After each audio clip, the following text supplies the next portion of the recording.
controversy among, in the sort of development world, about the role of genetically modified variants, you know, in crop production, developing world. And you know, there's just been sort of this fight about genetically modified crops, about whether, you know, the sort of, one view is that without genetically modified variants, maybe to be more drought resistant, to maybe, you know, to be more, you know, pest resistant, that you're never going to get the yields you need in places like sub-Saharan Africa. There's another view that it's a Western colonial foisting, yet another colonial imposition on sort of, you know, sort of native production, you know, sort of that imposition of the West again kind of view.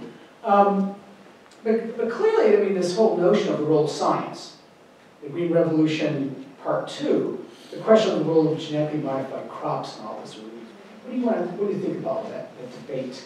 I mean, Vandana Shiva has her view on the role of genetically modified crops. You have the entire EU perspective, and you have, you know, and the personification sometimes in Monsanto as this, you know, as the bogeyman here. So just thought I'd toss him in and let's get that started. Because I know you both have thought about it.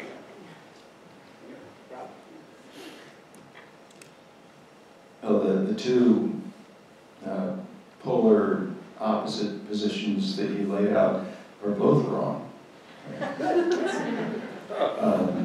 You know, you could, in Africa today, without using any genetically modified crops, with hybrid maize, you could go from average yields of 1 ton or 1.5 tons per hectare using openly pollinated maize varieties to 4 or 5 tons per hectare. No genetically modified varieties required. There's enormous gains that can be made without genetically modified crops. And that's a good thing, because it looks like Africa isn't going to plant any genetically modified food crops.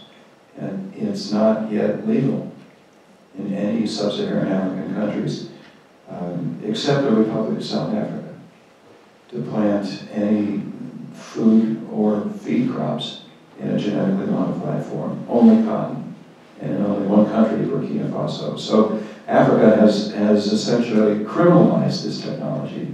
So it's a good thing that it's that they can make progress without it. I'm not sure it was a good thing that they decided to do without it, because with every year that goes on, genetically modified options are going to increase and improve, and if Africa decides to do without it, then its food crop farmers are taking potentially useful technologies off the table. Yeah, I think it's important to remember Rob's point that the so-called yield gap in sub-Saharan Africa, the gap between what's possible and what's actually being produced is wide, and it can be closed dramatically without genetically modified crops. I think it remains to be seen whether that's really a sacrifice or not. I would call it a more precautionary approach on the part of governments that are still holding back on genetically modified crops. I will point out, though, that one of the interesting things that one of the crops that there's the Water Efficient Maize for Africa project is an attempt to engineer a so-called water efficient gene into the maize plant. And what's interesting about that is that while I was there this last time, all of these new non-genetically modified drought-tolerant maize varieties have come on the market and are just starting to get used. They've been produced through more conventional breeding techniques.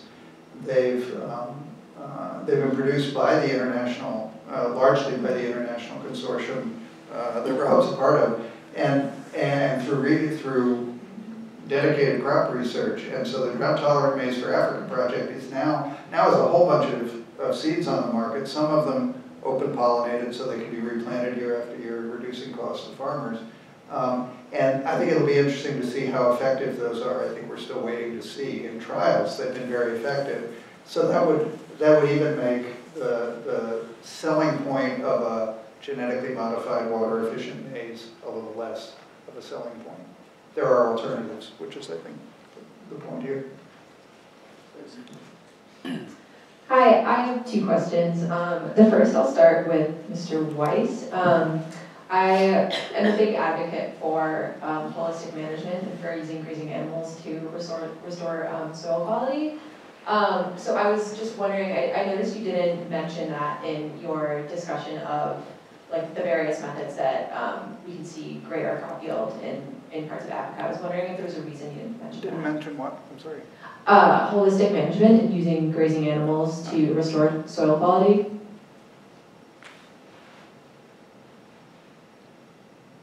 Did you want to ask your other question too? Oh yeah, sure. So my other question is kind of not really a question that I desperately need to know the answer to, but more kind of an open commentary, dialogue, conversation thing. This is more directed at Mr. Paarlberg. So the UN sustainability goals and a lot of the talk in this kind of general sustainable development field is about like de-developing. I think a lot of people are focusing on like this romantic idea of de-developing because the United States and other wealthy countries have become too developed. I just wanted to hear what your thoughts were, both of you, I guess. Did you say seed development? De-development, sorry, like undeveloping, because I think people generally tend to romanticize the underdeveloped world as like a simpler place, and where there are fewer carbon emissions and fewer problems, etc. I just wanted to hear your thoughts on that.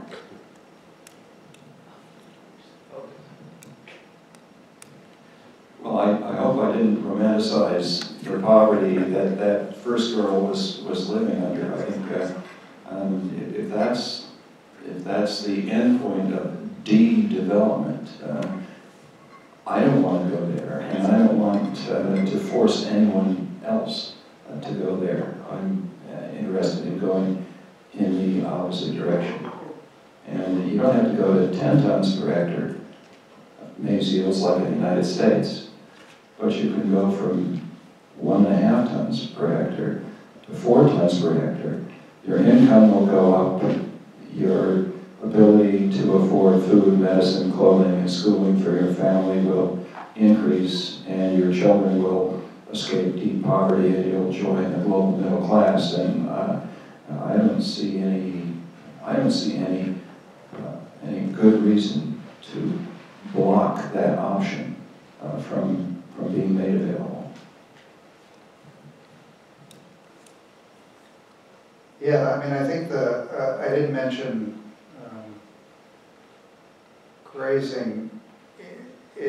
Malawi does not have a very large, they have a land shortage, so they have very small plots, and there's not a lot of animal agriculture in much of Malawi.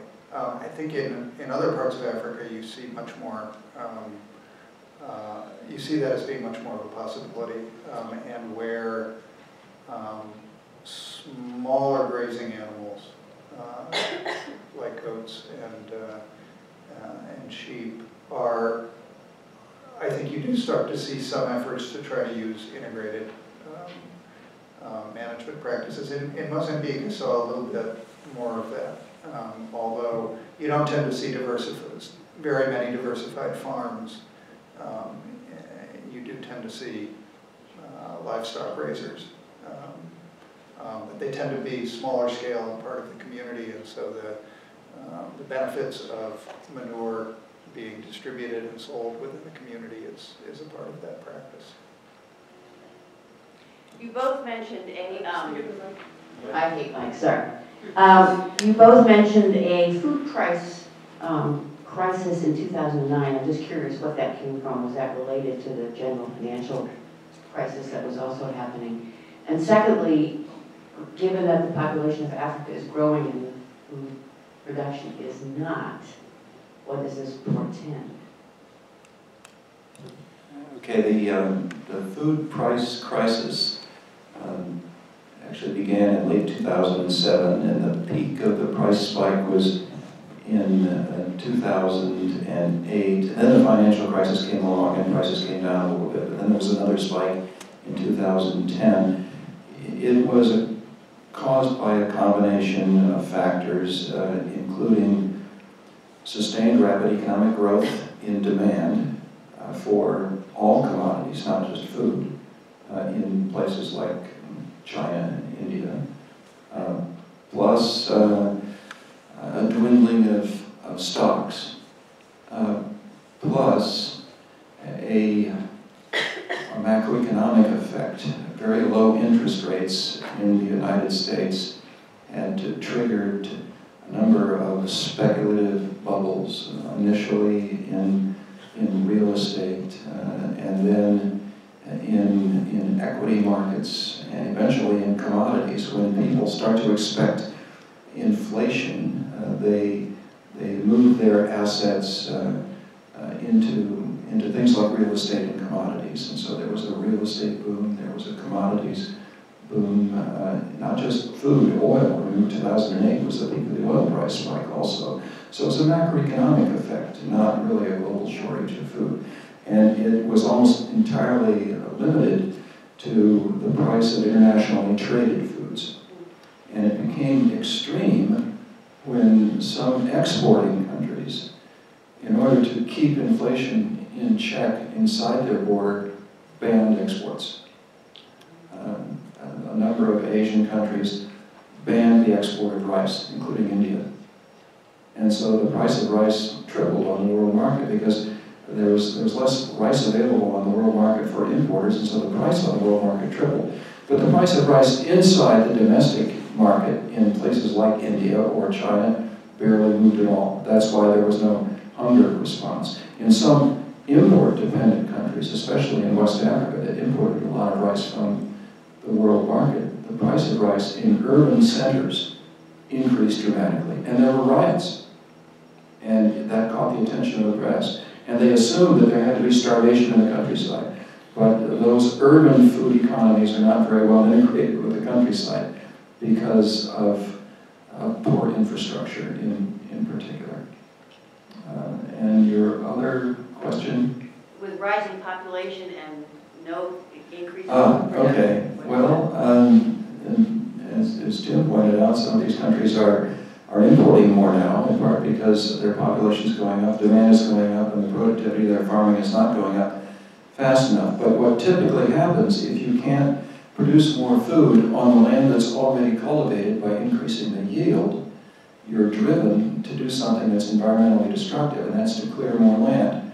So you plow up grazing land, you plow up sloping land, you cut more trees, you destroy more habitat, you expose more land to erosion. You're now using inferior land, and so your yields go down even more.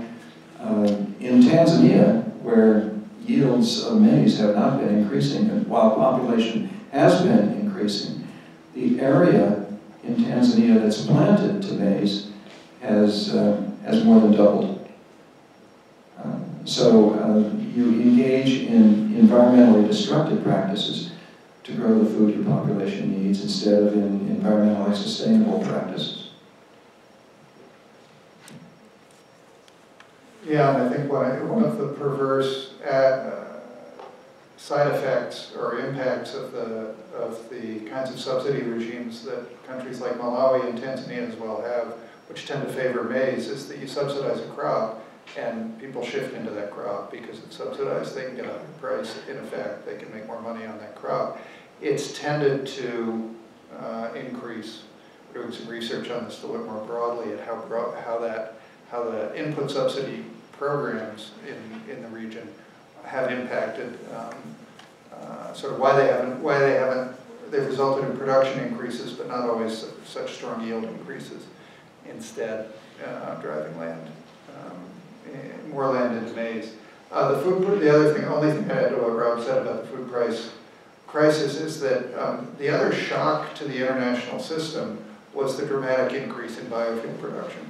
And that was very sudden. I mean, a lot of these trends are long and cyclical. China's growing demand for meat, et cetera, et cetera. What was not long and cyclical, long and steadily growing, was the demand for U.S. corn ethanol and other biofuel crops. It was mandated, it was subsidized, and it was sudden. It started in 2005, accelerated in 2007, right around the time of the price spikes, and effectively diverted 40% of U.S. corn from feed and food markets and into fuel markets. And that was, I think, the biggest driver of those low stocks and that price response.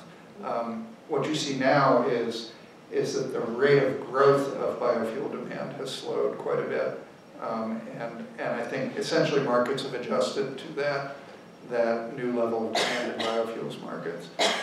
And like Rod said, the speculation on commodities markets that also made things particularly volatile has also calmed down with restored macroeconomic stability. Hi, I have a question that's actually right in this subject we're just talking about. It's from Mr. Paarlberg's presentation. There was a graph talking about the price of agricultural products going down even as the population goes up, and you can imagine potentially even the demand going up. I was wondering if those are true prices or if those are prices that are dropped by subsidies, and if that's something you can count on if government policies change. There's a second question also related to a graph in the same slideshow about with per capita income going up and per capita food consumption going up, as well as population going up. There's an assumption built into the projections that both production and distribution increase in a way that allows for that growth. I was wondering if you had any insights onto where the increase in production and distribution is forecast to come from. So the first question, to go over again, is the low price of agricultural products due solely to government policy in the face of growing population? The 100-year trend in falling agricultural prices can't be explained by subsidies because, well, first because those subsidies weren't in place when the trend began, and the peak of agricultural subsidies in today's rich countries was the 1980s. And yet the trend has continued even as agricultural production subsidies have shrunk. And even as those subsidies to the income of farmers, and that's what it is really, it's not so much a subsidy to production, it's a subsidy to the income of farmers. Those subsidies to income have been increasingly decoupled from incentives to produce. So a farmer gets income without regard to what crop he produces, or in some cases how much he produces. So those long-term trends in falling food prices are a result of technology change, first and foremost. Improved seed varieties, fertilizer, irrigation. We're now into a whole new world of ICT. We have GPS systems. We have precision farming. We have soil mapping. It's technology improvements that's brought the price down. Your second question was where is production going to come from in the future? Is that the question? There was an assumed increase in production and distribution behind the increase in per capita food consumption, but I think that's kind of answered by what you just said with technology. Yes, I think that's right. And a lot of the increase in consumption in Asia in the future will come in the form of animal products, meat, milk, and eggs. And the feed for those animals will be often produced not in Asia, but in the United States, Canada, Brazil, Argentina. China is already the largest importer of soybeans in the world, the largest market for U.S. soybean exports, because they feed soybeans to chickens and other animals. So there'll be an increasing import of animal feed products in rapidly growing, rapidly prospering Asian economies in particular. Yeah. Malawi, the warm heart of Africa. Yeah. It's a wonderful country for growing 4 months of the year, and then 8 months of the year, it's barren. I'm wondering, apart from all the growing, the political climate where Malawi was a colony until 1963, 64, how much of that has bearing on the current situation in a country like Malawi, which is steeped in all sorts of problems? And part of that may resonate back to the BRICS at some point. And how does that factor into the current situation in Malawi? Or do you have an observation on that? Thank you.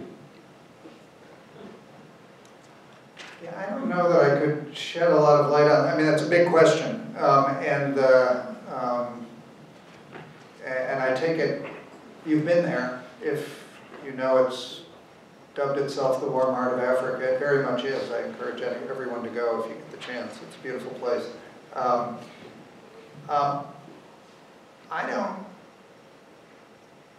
mean, Malawi is still a small country in a small landlocked country with one relatively short growing season in a densely populated and and right next to South Africa.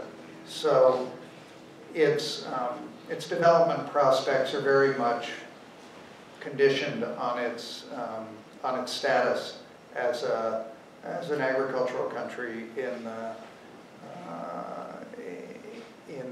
a southern Africa region dominated by South Africa. That's what I'd say about how it conditions the development prospects. But I'm not sure I could go much beyond that.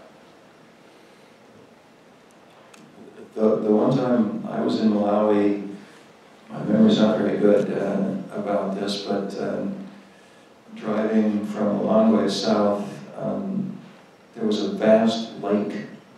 What's the name of that lake? Lake Malawi. It looked like an inland sea to me, all fresh water. And I said to myself, okay, so they have a short rainy season, but they have poorly exploited, obviously available freshwater resources that could be developed with adequate investments, surface water as well as groundwater. And so I saw Malawi as a country with considerable potential. I know the history enough to know how much of that potential was curtailed by the colonial history. I just don't know enough about that. Yeah, I mean, actually, just let me say one other thing about that. I'm glad you mentioned that. There are, I mean, I mentioned in my talk that one of the neglected pieces of the Green Revolution for Africa that was present in a lot of the Green Revolution for Asia was irrigation. And I think Rob really highlighted that in his talk, that the need to develop that kind of infrastructure is absolutely critical. In a place like Malawi, and I went down to the lakes, visited some of the communities in the lakeshore area, and they do have irrigation. And some of it's just gravity irrigation from the lake. And they are, I mean, it's an absolute lifesaver. It is the difference between having one crop and 2 crops of rice. A rice cooperative there was managing some very small-scale infrastructure. You're not talking about massive hydroelectric dams. You're talking about small-scale pumps, small-scale canals, and it's an absolute lifesaver if you can do that. Another project lower down on the Shira River, which flows out of Lake Malawi, is in southern Malawi, is a fairly interesting international consortium that pools funds and funds in this case, small-scale irrigation development, rehabilitating abandoned irrigation, and doing it in cooperation with farmer associations and local businesses, so that it's a large project. In the end, if it succeeds at the level it's projected to, or it's set its goals at, it will affect and benefit 10% of the people, of all of Malawi's people, because it's a relatively densely populated part of the country, with improved markets, improved infrastructure, improved year-round cropping because of the irrigation, and presumably massive improvements in food security as well. Why don't we get up here first, thank you.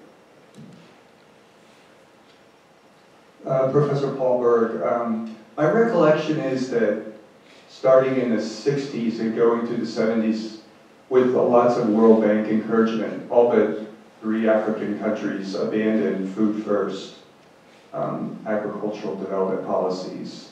And given that your graph suggested that commodity prices had been declining, it seems like a lot of inertia to overcome for these countries to then switch to a food-first policy after that length of time being dependent on buying cheap grain on the world market. So I wanted to hear your comments on that. And then Professor Wise, the Malawi story you told sounded very tragic to me, given that when I was a graduate student in the 80s, I read the same story about Mexico.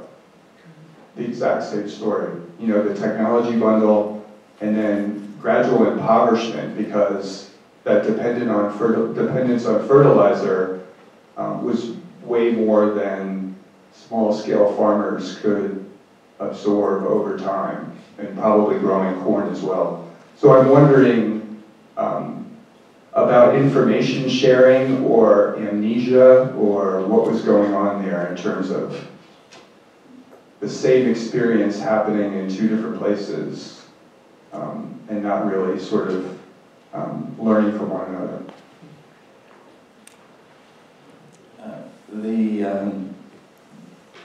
The picture of history that I carry in my mind, and I'll be corrected if it's wrong, is that the World Bank didn't start promoting its neoliberal, market-oriented structural adjustment pathway to development until about the 1980s. Up through the 60s, the World Bank was focused on large infrastructure investments, many of which ignored agriculture. In the 1970s, under World Bank President Myra, they were pursuing heavy public investments in what they called integrated rural development. And there were a lot of agricultural projects involved in all that. They didn't work very well because the schemes were much too complicated, and there weren't enabling environments being provided by the governments in question. Governments in Africa during the period in the 1960s, immediately after independence, and up through the 70s and beyond, they were the ones who were ignoring agriculture. They wanted to industrialize overnight. They were tired of being agricultural societies. They thought that an agricultural society was a backward society. They wanted to be industrial. And so they lavished all of their resources into public sector industrial development. They overvalued their exchange rates, which turned the terms of trade against the producers of commodities. They wanted to make imports cheap for urban consumers. They're the ones that abandoned self-sufficiency with their exchange rate policies and their misguided overnight industrialization policies. The World Bank tried to correct that with its integrated rural development schemes in the 1970s, but that didn't work out very well either. It was really only in the 1980s that the neoliberal economists inside the bank said, state-led initiatives didn't work with integrated rural development, so we should turn loose market forces. The government should get out of the way. And that didn't work either, because private investment doesn't come in unless you have infrastructure, unless you have power, unless you have roads, unless you have a rule of law and political stability. And so pretending you could develop without the public sector was a mistake that the bank made from the 1980s onward. They gradually crawled back from that mistake, I think, belatedly.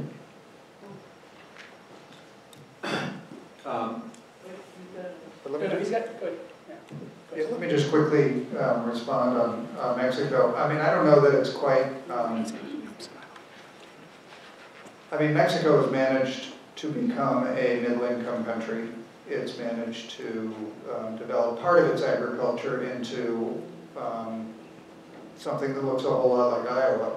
I mean, that, you know, for better and for worse, depending on how you view that model. But it's, you know, Mexico's actually self-sufficient in white corn, which is what's used to make tortillas. It imports almost all of its yellow corn for feed and processed foods.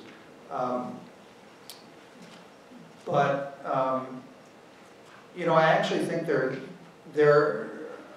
done some work in Mexico for this book and previously, and there's interesting projects going on there with farmer associations that are, I mean, there is real stagnation in the countryside still, and there's a real lack of public investment. And the public investment that's been done has missed a lot of the small and medium scale farmers. It's been very biased toward really large farmers. But they're really interesting new initiatives and proposals for what they're kind of calling for the kind of transition that Olivier de Schutter was calling for, which is, and they're very creative, and I think on the mark in calling it a scientific revolution with what they called combined conocimientos integrados, integrated knowledge systems from traditional knowledge and modern developed scientific knowledge about ecology and agriculture, and trying to build on those, using native seed varieties, using modern seed varieties as well, and developing, I think the drive for it is interestingly to try to free themselves from high input costs, which tend to come from imported seeds and fertilizers and pesticides and the rest, and they feel like they can, the goal is to limit those production costs to try to make small-scale farming, medium-scale farming commercially viable. It's an interesting project that's coming at a level of development that's quite different, quite a bit more developed than what you'd see in a place like Malawi. A couple questions for both. Can we relate all of this to health outcomes, lifespans, when the children grow up to adulthood? How does that look? How has it evolved or improved over time? And to return to Professor Paarlberg's kind of optimistic gloss on the world situation, are there any positive outliers in the developing world that have managed the transition to self-sufficiency or an appropriate integration of their economies with the world economy while meeting the food needs of their population? In Africa, the country that has done best, in my view, over the last 10 or 15 years is Ghana. It's a country that is now a consolidated democracy. They've had elections in which one party replaces another party without anyone being arrested or shot. It's a country that, unlike so many others in Africa, has spent more than 10% of its public budget on agricultural development. Of course, it has advantages. The coast of Ghana is very well connected to ocean commerce, and so the valuable tropical products that you can grow in Ghana are now being competitively exported to European markets and elsewhere. And the southern part of Ghana that produces those products has diversified beyond simple commodity production into processing. And the profits from all of that have produced an income boom, and that income has provided a foundation for industrial development, including industrial development that begins in the agricultural sector. Northern Ghana is still poor. Northern Ghana They still don't have the road system they need. They still don't have the productivity on small farms that they should have. But Ghana is making progress year after year after year. That's a country that I think we can point to as a real success story. As for health outcomes, they improve with income also. The interesting thing about infant mortality is you can bring down infant mortality without development. You can bring in oral rehydration kits. You can launch an inoculation campaign against childhood disease, and infant mortality rates can just drop like that.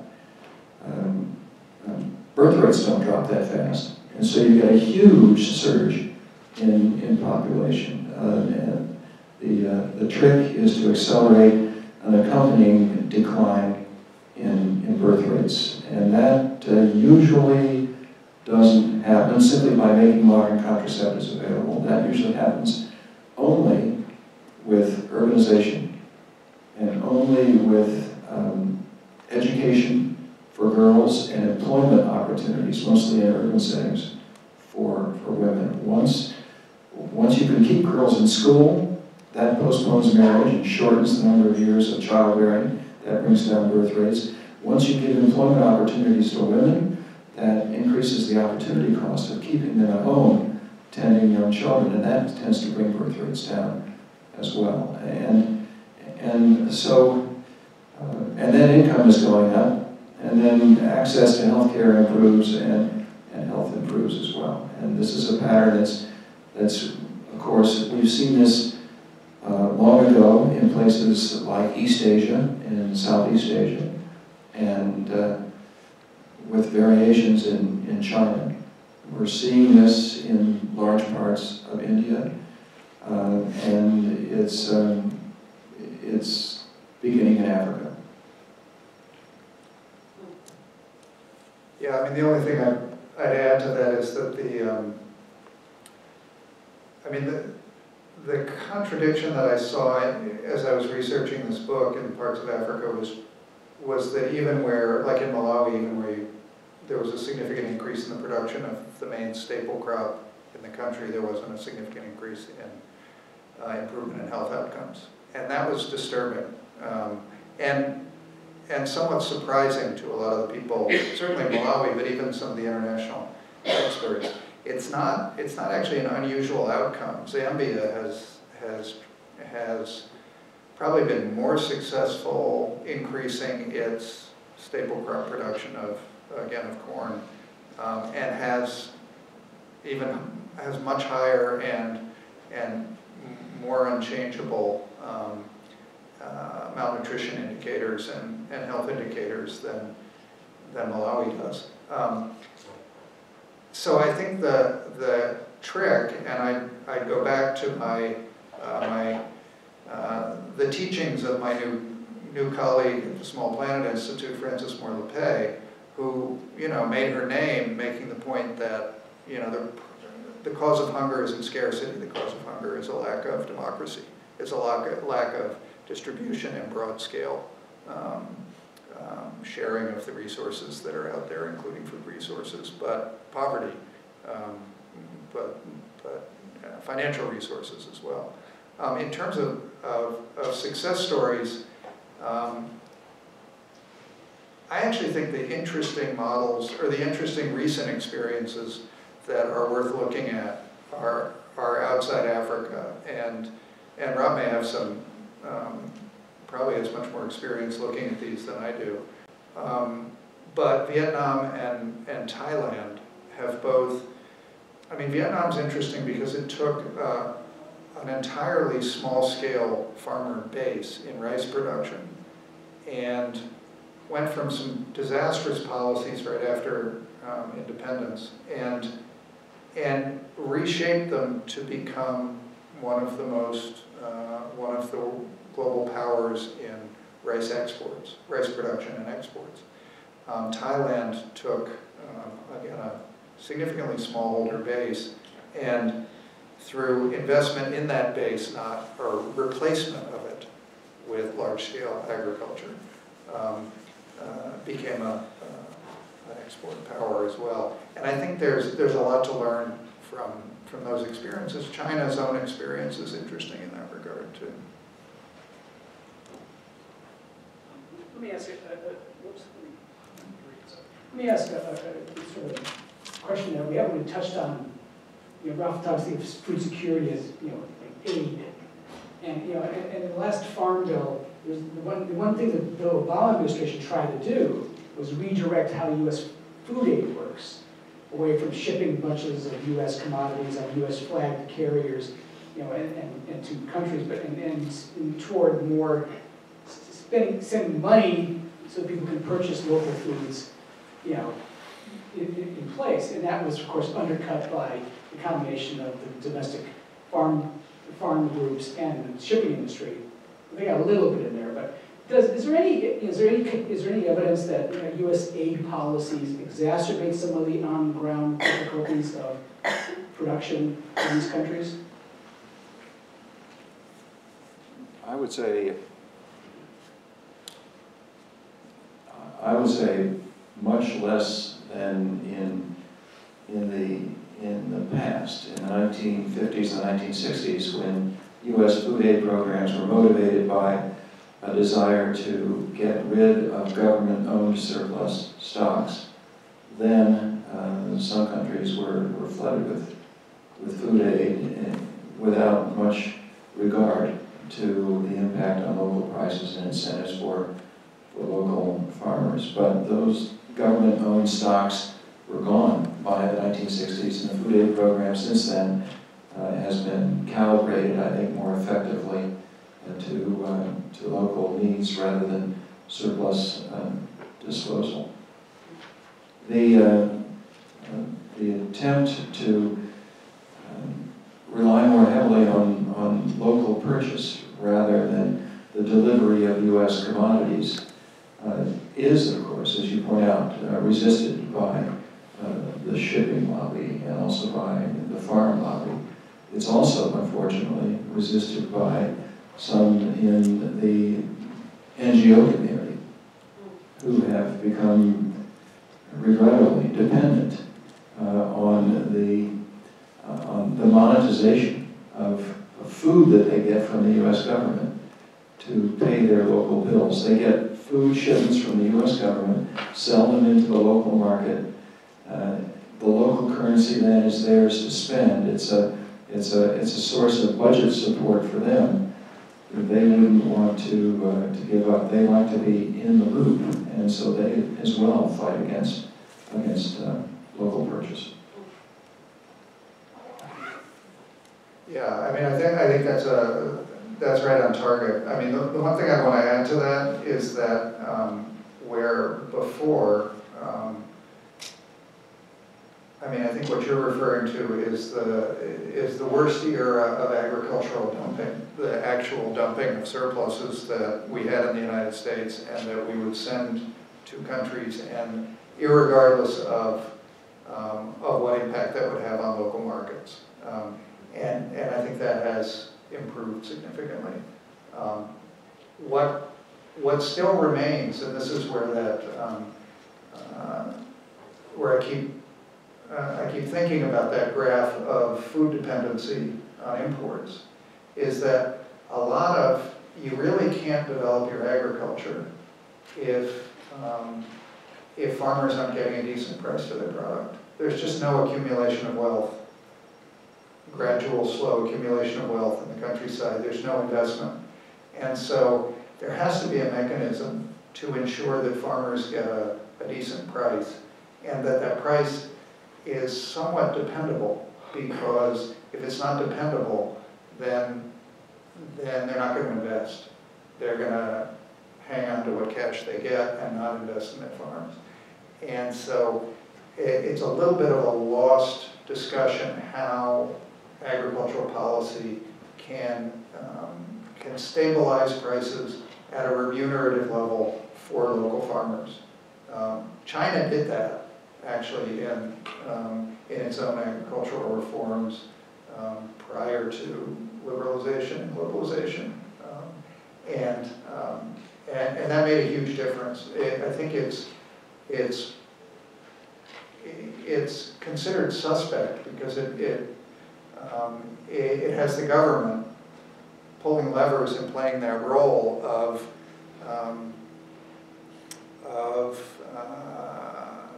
playing God in the market, and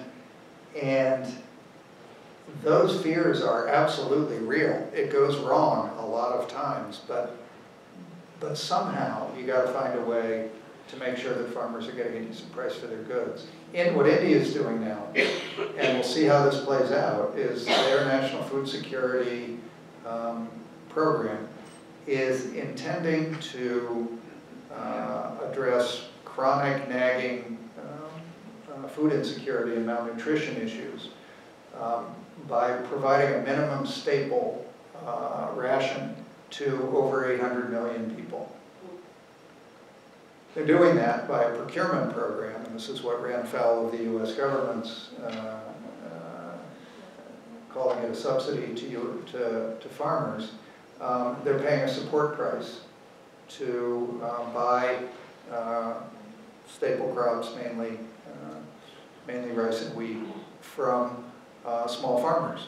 And that's what we did coming out of the Great Depression. That was the early farm policy of the United States, was government reserves,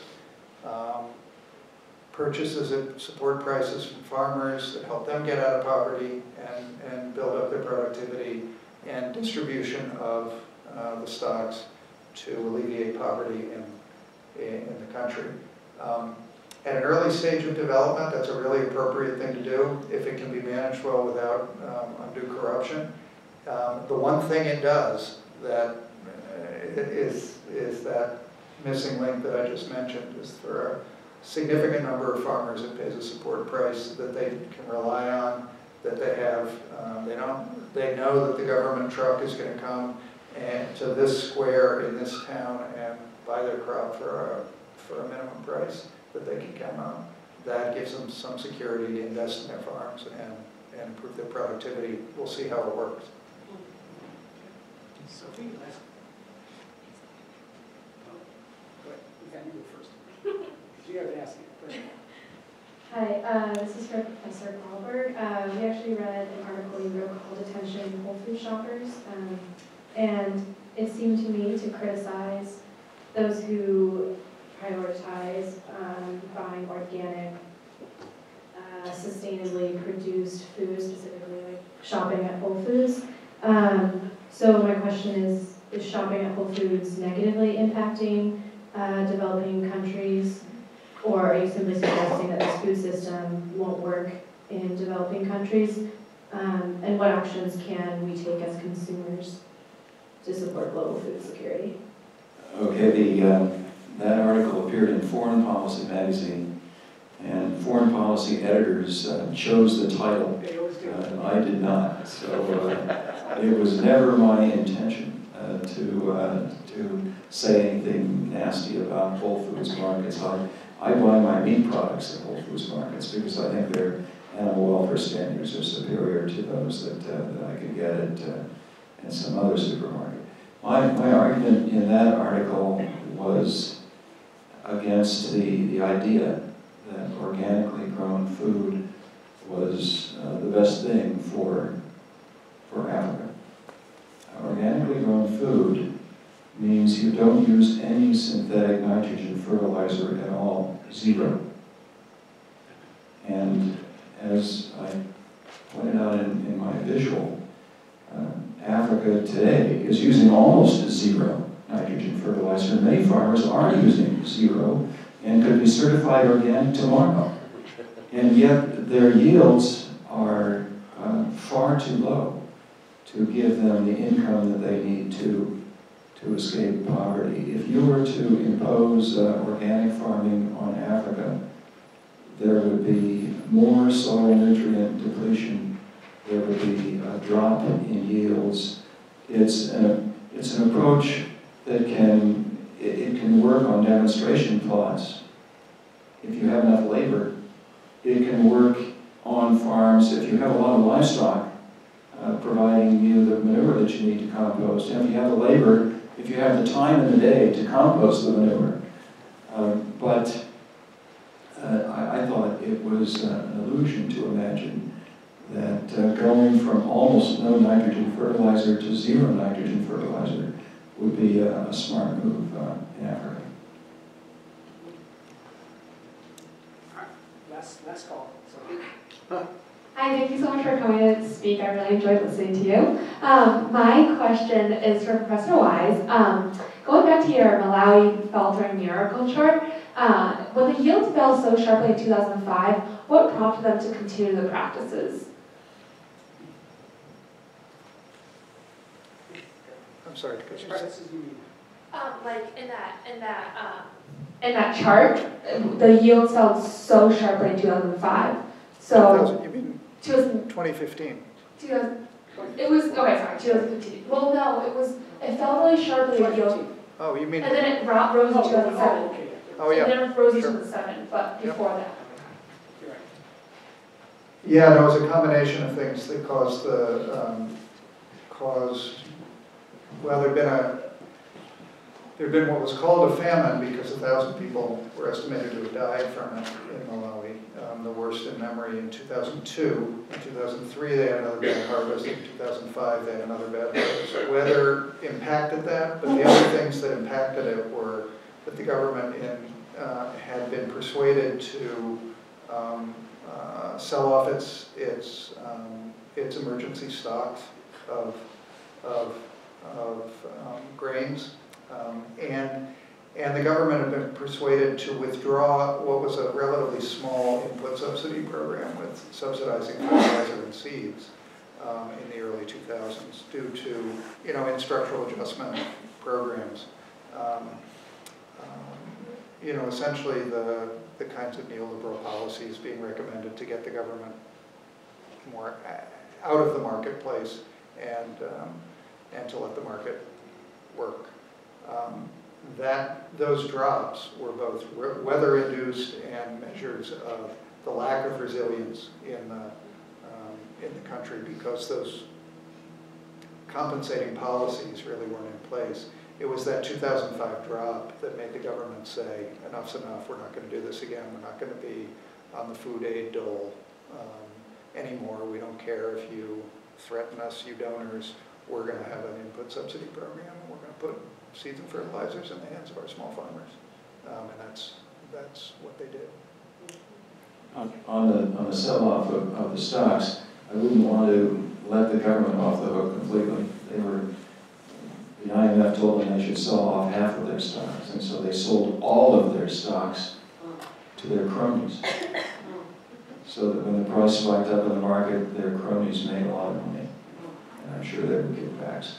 It was a remarkable instance of not just mismanagement, but self-serving mismanagement. Well, I think this has been a tremendously illuminating evening. I'd like to thank our guests for their presentation. I know that, for many people, this notion of food security, especially outside the United States, conjures up images in our heads of dependency and causal factors. But as both of our guests have pointed out, more often than not, the causes are more political than anything else, which as a political scientist makes me sort of, I'm not sure whether I feel happy or sad about that. Again, thanks to our guests. Next week, local food system resilience. See you next week. Take care.